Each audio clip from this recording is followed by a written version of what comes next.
Bueno, Agus Morales, periodista y director de la revista 5W, fuiste ayer ponente en la mesa redonda Terrorismo Internacional y la Seguridad en Europa, entre la seguridad y las obligaciones jurídicas de otorgar protección.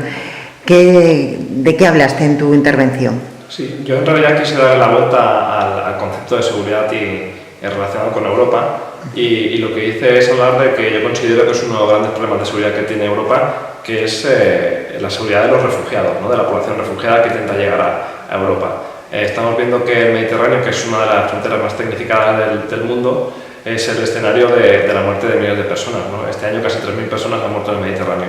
No solo eso, sino que las personas que intentan llegar a Europa, muchas de ellas se ven atrapadas en la frontera o son víctimas de ataques xenófobos. Por lo tanto, el planteamiento que hice fue que Europa Occidental en muchos sentidos es uno de los países más seguros del planeta, pero para la población refugiada en concreto es un lugar que no es seguro. ¿Y conoces un poco el acuerdo que firmó la Unión Europea con Turquía?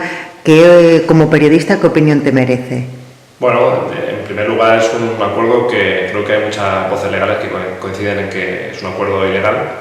El efecto más inmediato es que todo ese flujo de personas que antes cruzaba el mar Egeo, ahora sobre todo se centra en la ruta Libia-Italia, sobre todo también Egipto, pero Libia-Italia, que es la ruta del Mediterráneo central, y al final este tipo de acuerdos lo que hacen también es incluso fortalecer a las mafias, a los grupos de traficantes, porque cuanto más altos son los muros, más hacen estas organizaciones criminales para enriquecerse y hacer que estas personas lleguen a su destino.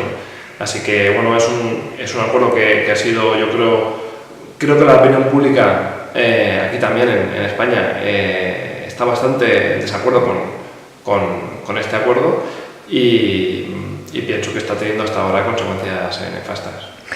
Y como periodista también, ¿crees que comunicamos bien, o los medios de comunicación comunican bien lo que está pasando con la crisis de los refugiados?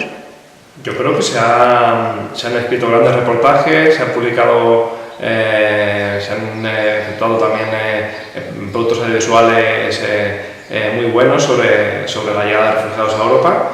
Creo que es un tema que sí que se ha cubierto. Sin embargo, yo sí que pienso que lo que no se ha cubierto es lo que está pasando con los movimientos de población en todo el mundo, ¿no? Hablo de lugares como República Centroafricana, Sudán del Sur, Afganistán incluso, que es una guerra que ya ha caído en el olvido. Al final esto es solo una parte de lo que está pasando en el mundo, y por eso también hay esa especie de percepción, ¿no? De que una gran masa de refugiados está en esta parte del mundo, ¿no? Está llegando a Europa, ¿no? Cuando no es así, ¿no? Hay 60 millones de personas, 65 ahora ya, millones de personas que están fuera de sus casas a causa de violencia, y la mayoría de estas personas están en países en vías de desarrollo. Entonces esta es la realidad. Yo quizá he hecho un poco en falta más poner el foco ahí. ¿Y cómo lo podríamos hacer? Porque hablas de reportajes y entrevistas, pero contamos las consecuencias, o sea, contamos lo que se está viviendo en este momento. ¿Qué aporta la revista que tú diriges, 5W? ¿Qué aporta o qué visión nueva aporta para denunciar esto, por ejemplo, lo que está ocurriendo? Bueno, la revista 5W es un nuevo medio.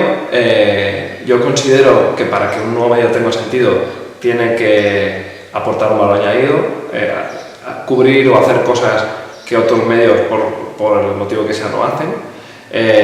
Fíjate que incluso dentro de la información internacional, que es lo que nosotros hacemos, nosotros no cubrimos ni mucho menos todo, cubrimos solo una pequeña parte. Entonces siempre intentamos ver la cara B, siempre intentamos ir un poco más allá.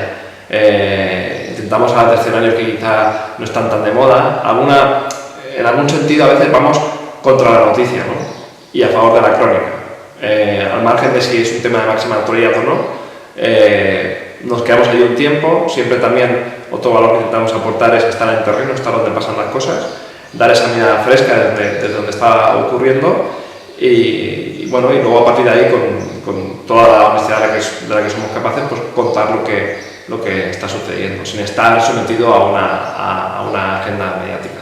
Cuando hablas de que aportáis como una cara B, ¿qué es esa cara B? ¿Qué tipo de reportajes? ¿Qué hacéis? Pues por ejemplo, en el número 1 en papel de Revista 5W, Mónica García Prieto escribe un perfil sobre un enterrador en Homs, ¿no? En lugar de... ella explica lo que está pasando en ese momento en la guerra siria a través de un activista que de la noche a la mañana se ve convertido en un enterrador de cadáveres, ¿no? Es una historia dura, pero es una historia que a través de una historia personal te sirve para además en un buen espacio, porque somos crónicas de la distancia, así que tiene buen espacio para explicarlo, pues le permite a través de esa figura profundizar en lo que es la esencia del conflicto. Gracias. De nada.